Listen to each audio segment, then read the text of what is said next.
Meanwhile, UN humanitarian chief Freddie Abando sees the need to speed up delivery of relief assistance to typhoon victims.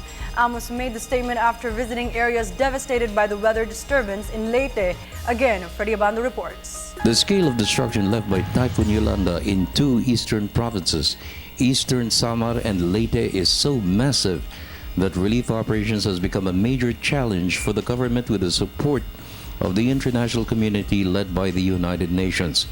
No less than Valerie Amos, the UN's Undersecretary of Humanitarian Affairs and Emergency Relief, said a faster delivery of relief goods is a must.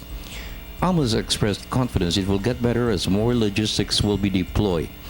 The United Nations has committed $301 million for relief efforts, an amount that will increase if needed to cope with the recovery efforts. We also urgently need to ensure that people have clean drinking water and basic sanitation, as well as hygiene kits, particularly for children and for pregnant women. In addition, we will be putting in place a family tracing service and other protection measures. And people are desperate to know what has happened to their family members and friends. The Philippine Air Force and air assets of the United States, to include C-130 planes, choppers, plus the support of airline companies and owners of private aircraft, have intensified the airlift of relief goods to many other areas hit by the typhoon. The Philippine Navy, Coast Guard, and private shipping companies have mobilized their ships in support of their operations. A relief caravan of government and private trucks are on the move to the disaster areas. Amos said the immediate priority for humanitarian agencies in support of government's efforts, providing food, water, and shelter. With the assets that we have seen arriving, it was very different at the airport yesterday.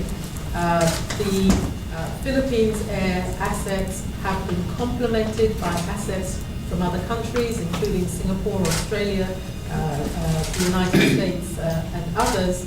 All of that is making a significant difference on the ground, but we still have challenges. We can get the things into the airport, but fuel, we don't have fuel in Talcaban. So if the few trucks that we have on the ground run out of fuel, we can't get things moved out of the airport. So all of this we're trying to deal with as a matter of summer. Amos said it will take 6 months of recovery efforts, especially in Tacloban City. She said the city was fully devastated. Amos cited the president's leadership in responding to the crisis and the challenge he faces for the massive reconstruction efforts for devastated areas. For the People's Television Network, this is Freddie Abando reporting.